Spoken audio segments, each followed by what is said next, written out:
Okay, so this is not going to be a short because I felt like actually making a proper video. There's no editing in this one, but yeah, I want to share this because I'm renovating the lab. Obviously, I have a bunch of shelves installed so I can store more stuff, but I needed a new bench for here because for the longest time I was using a shitty folding plastic table, which the height was discrepancy because it's about this tall, which I have a complaint about this thing, which is that the optimal bench height is one where you stand up and you put your hand down like that, and you should have about 1 inch from your palm to the surface. This is way too high for that. I don't know what this was designed for, who this was designed for, but obviously not me. My Chinese lab benches are obviously better height. something Asians are shorter or something, I don't know. But whatever, I decided to make this the same height just for convenience, because if I have stuff over here, I want it to fall over and smash into pieces on this table. But yeah, I mean, I have, this is empty, by the way. I do not put, full drinks near chemicals for safety reasons. But yeah, this bench is from China. It's made phenolic resin. I'm not actually sure how this is made. They say it's phenolic. It probably is phenolic. It smells like phenolic resin when I burn the plastic. But it delaminates when you give it heat damage. So maybe it's epoxy-coated phenolic. I'm not sure. The phenolic also probably has some kind of mineral filler because it chewed through my saw blades when I was trying to cut it for a sink. But yeah, lab benches are ideally made of phenolic or epoxy because they're set polymers, so they will not be damaged from solvent. They're heat resistant, they're fairly durable, but the problem is because they're thermoset, or at least set in place, they're very expensive because they have to be made in big molds, and unless you're very lucky with getting old lab benches from like a closing down lab or a renovation or something, they're going to be very pricey. So what most people use for benches are probably plywood, because plywood is cheap. Now the problem with plywood is that if you spill something, or wood in general, is if you spill water on it, water will soak into it. So if you're handling aqueous solutions and they soak in, well, now it's in the wood, which is not very convenient or not very nice. So of course you can paint them, but paint will strip up from solvent. So you're kind of stuck between, do I need it more for inorganic chemistry or organic chemistry? And with organic chemistry, it'll still soak in things because solvent will soak into wood. So, I was tipped off to this recipe from a friend, and they got very good results from it, so I decided to try it myself because, I've been renovating, and this also has been featured on Styropyro, I believe, in his Chemical Formulary series. 2 of his videos, actually, I think. But yeah, I mean, this is a very good recipe. This, I believe, comes from this first iteration, or at least, where it originated from, is from a 1925 publication in Journal of Chemical Education, where basically a teacher was writing to a chemist that, like, oh, I have to start teaching chemistry this fall, but I don't have a lot of money to set up a lab. What shall I do? So the chemist replies back with, here's how you set up a lab with shelves and how you should build shelves and what chemicals you probably need and equipment and all that. And in there he included a recipe for coating wood benches, which is what this is. So recipe goes as follows: 125 grams of copper sulfate pentahydrate. You can buy this as root killer at Ace Hardware. 125 grams of potassium chlorate. This one you cannot buy at Ace Hardware, but you can make from bleach. Bleach will also work directly in this reaction, as far as I know, but you cannot substitute bleach directly into this recipe without modifying it. And if you have bleach, might as well get some potassium chloride and boil it together in a pot or something and get some potassium chlorate out of it and just use that. And 1 liter of water, tap water works. And then for part B, you need 150 grams of aniline, which you can get from decarboxylating anthranilic acid or para-aminobenzoic acid, both work. The latter is obviously easier to obtain. And then 180 grams of concentrated hydrochloric acid. You do not need 37% for this. 32% or muriatic will work. Beware that if you buy muriatic acid, that it is not the clean strip branded green version, because that is actually 20% hydrochloric acid. Because they're fucking diluting it and telling you that it fumes less and selling it for $12 instead of $10 a gallon, because, of course, why not? Let's fucking scam people more nowadays. So you'd have to adjust this accordingly, by reducing the amount of water and increasing the amount of acid you're using. But this essentially boils down to a catalytic oxidation solution and a, aniline hydrochloride solution that's mildly acidic. I have not done the stoichiometry, but I'm pretty sure this is excess acid in here, which makes sense in my mind. So how you use this is you get a wood board that is free of grease and paint. Must be. Not just the fact that you use paint stripper on the wood to remove the paint, it has to be literally free from the fibers. I tried, this board here had paint on it. I tried stripping it off with acetone and ethyl acetate and a rag, and it did not pick up the solution very well. It did not pick up the treating because there's still polymer and oil soaked into the fibers. So I'll have to plane this board down or sand it. Probably plane it would be a bit faster. And then soak it again, treat it again with the solutions. This is because they're aqueous, obviously. Oil and water do not mix, so it will not work. So how you apply this is you get solution A to a boil. It does not have to be a rolling boil, it just has to be near boiling. Brush it onto the wood with a paintbrush or a cloth or something. Let it dry. It does not have to be fully dry, just not damp to the touch anymore. And brush it again with the solution while boiling hot. You do not need to keep the solution boiling while waiting for it to dry, obviously. And then at this point, you want it to be fully dry. So let it dry for a day or longer.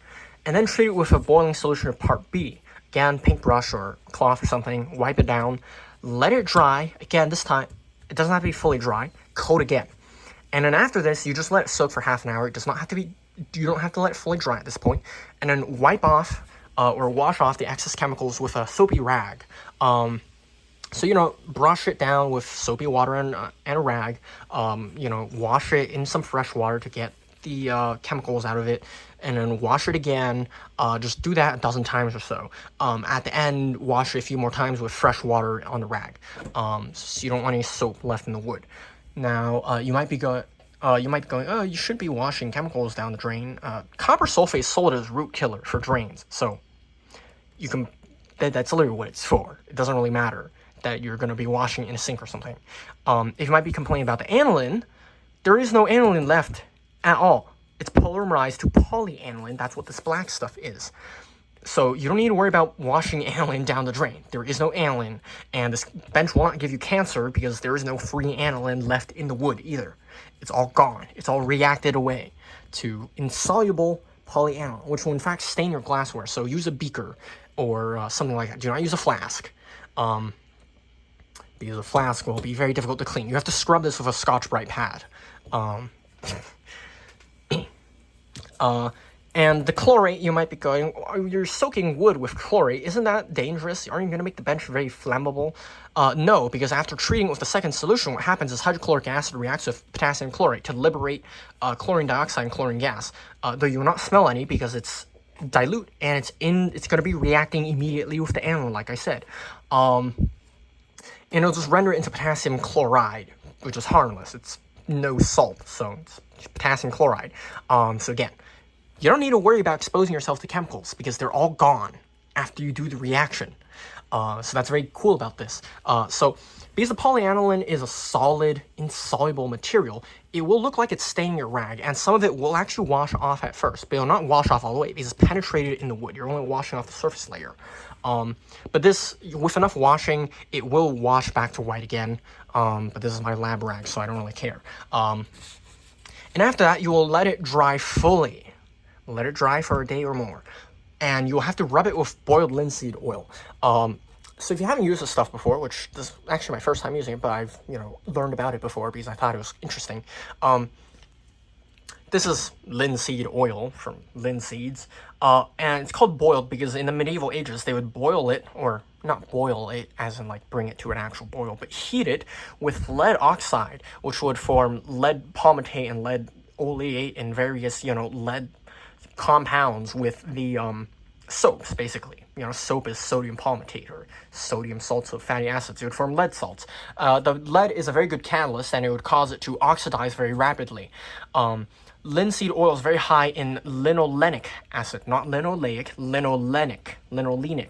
It has another unsaturated bond on it from linoleic acid. But this stuff polymerizes very readily on exposure to air. The untreated oil on its own, pure oil, will take a couple days to a week to fully oxidize and cure. But boiled stuff, modern oil, they do not use lead, obviously. They use like nickel or iron or cobalt. and it'll take a few days to dry still. But for the most part, after 24 hours, it's pretty decent. Now, yes, there's still some grease on it, still a bit oily, but it'll slowly solidify after a few more days. So basically what happens is the polymer, the oil will polymerize. It's similar to how you season a cast iron pan. Of course, in that case, the iron acting as a catalyst, and heat accelerates it, but yeah, now be aware about the rags. What I did, by the way, for coating it is I just poured a puddle of oil in the middle and I just used some paper towel and rubbed it into the board. The article says you should have to rub it vigorously and with persistence at this stage. I didn't find you have to do that. You just have to, you just have to do that. You don't have to rub it very hard. You just want to soak it into the wood. You don't want it to penetrate the wood fibers. So this is less of a surface coating and more of a treatment to the wood itself. It's not going to soak all the way through it, but it's going to soak at least, a decent amount, as you can see here. The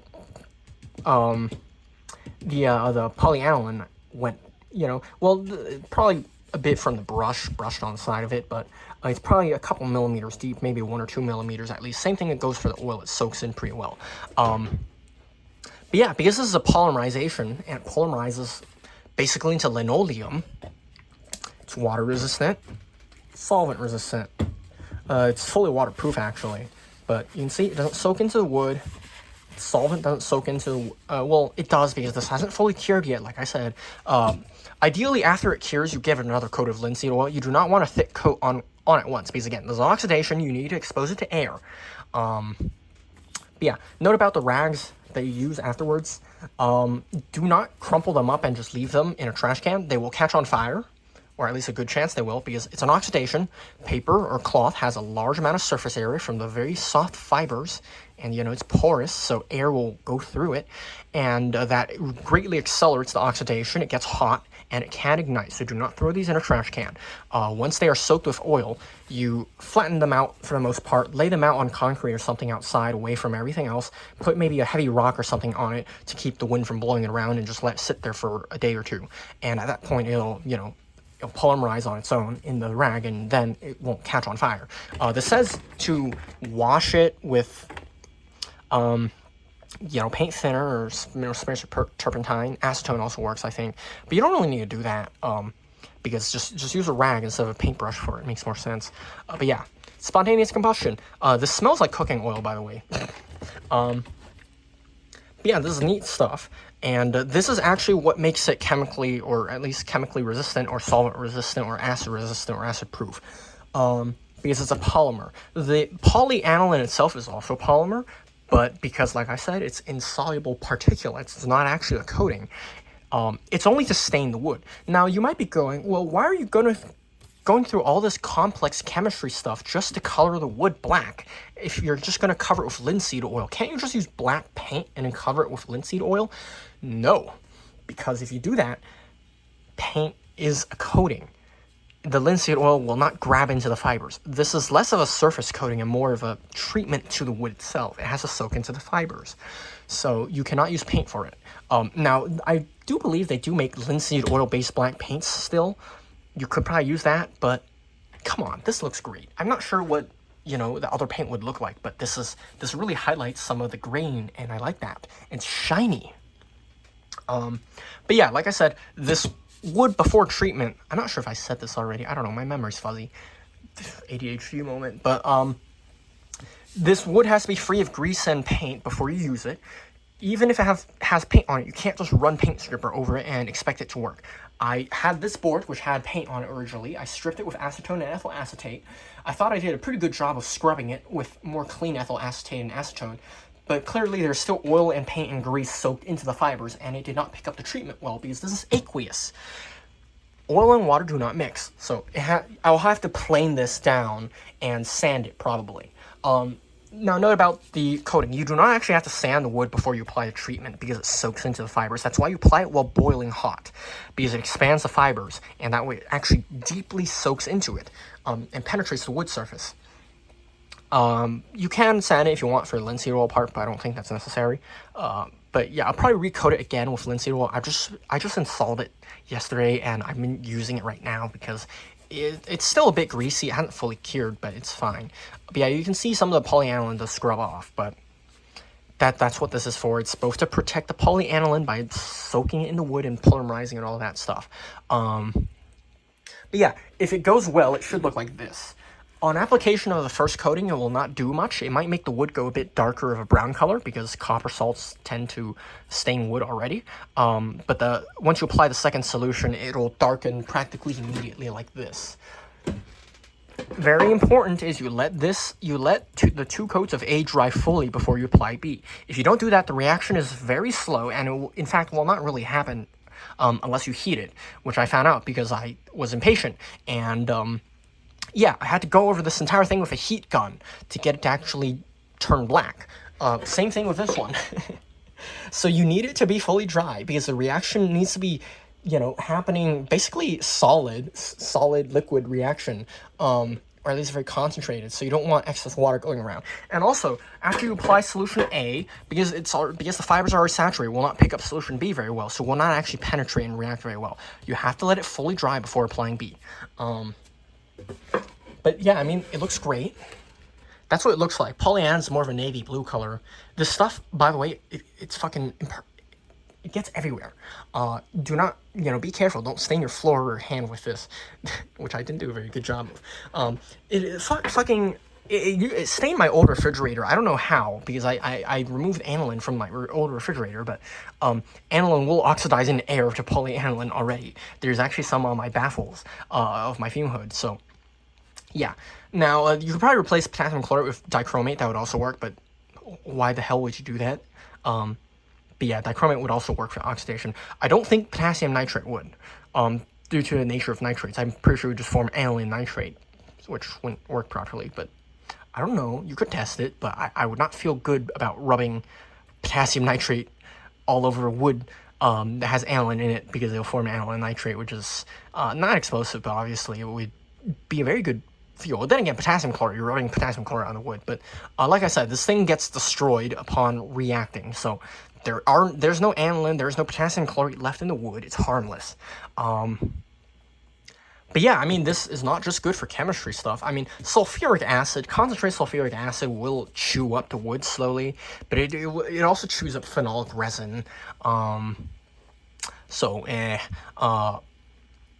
But yeah, I mean, the only thing that will basically strip the linseed polymerized coating off is hot acids, especially sulfuric, probably nitric acid, concentrated or hot probably. Fuming nitric acid while cold would probably also damage it.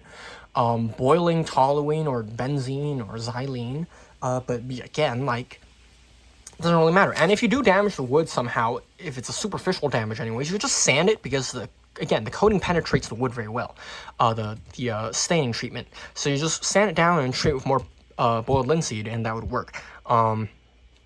But yeah, I mean, I'm probably going to make some more benches like this. I mean, well, I'm already am. I just have to fix this one and coat this one with linseed oil. But you can see it's more of a matte finish without the linseed oil on it. Afterwards, it's a very nice shine.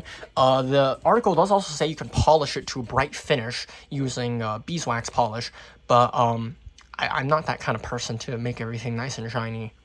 I mean, I am. I like things to be shiny and clean, but real light gets in the way of that. So I'm probably not going to polish this with beeswax, but you could do that. And this is superior than paint, because paint will strip up from solvent. Superior from polyurethane, because polyurethane will strip up from solvent. Superior to shellac, because shellac will strip up from even just ethanol. So overall, this is a very good coating, and the polyaniline is a little bit conductive already, so this is actually slightly anti-static, which I think Power showed with a multimeter in his video. So there's that. I'm not sure if it will discharge static from plastic weight boats though. But you could use this as an electronics bench. I mean, I would use this as a general purpose bench. If I had a tinkering, mechanical, engineering stuff bench, I would also treat it with this, because it's a very nice look. And of course, you can get treated wood that's been treated with creosote and pressure treated and all that. But the problem with that is they use coal or petroleum creosote, which is carcinogenic and irritating to skin. So there's that. Except for wood creosote, but they don't use wood creosote for treating wood anymore, I think, because petroleum's a bit cheaper and coal's also a bit cheaper. But yeah, I mean, there's still going to be a residue of copper sulfate in here. But that I think that's actually an advantage because it means termites will not eat the wood bench. I mean, they'll probably eat the untreated part of it, but you get my point. It also prevent mold if it somehow does get moist, which is very nice. But yeah, only the copper sulfate will remain. The potassium chlorate becomes potassium chloride. The aniline becomes polyaniline. So this wood is basically inert, save for a tiny bit of copper. You could probably substitute the copper with copper chloride instead. I did that, but I eyeballed it. I did not actually measure it out very carefully, so it did not work very well, which is why I made some copper sulfate for that. But yeah, I mean, this is a very nice recipe. I'll link the DOI and the entire thing article in the comments or description, probably both. Nah, I'll put in the description because I don't want to wait for uploading before I put a comment. But yeah, this is a very nice bench. If I do get wood cabinets, I'll probably buy them unfinished and finish them myself with this stain because it's very nice. And yeah, I mean, I have to clean it. Oh, I'm not gonna clean this. I have more wood to stain like this. But yeah, I mean, this is a very, very pretty recipe, and I do like it. Yeah, it takes a bit more effort than spray paint or ordinary paint or enamel paint, but it's basically the best of two worlds between wood and just straight up tiling your bench. You know, obviously the problem with tile is that it's very chemical resistant, or glass, but it shatters easily, and then you have to replace it, and it's not very thermally heat proof, and if you drop glass on it, it breaks because tile is a lot harder than glass, or it breaks both things. But yeah, I mean, this is a very nice way of treating a wood bench. If you already have a wood bench, I would actually recommend you strip up the paint and treat it with this because this is a very nice, again, very nice. In fact, that's what I'm going to do to this one next. I'm going to, clean it, remove everything from it, sand it down, and treat it with this mixture because it is amazing. But yeah, I mean, that's really all I got to say.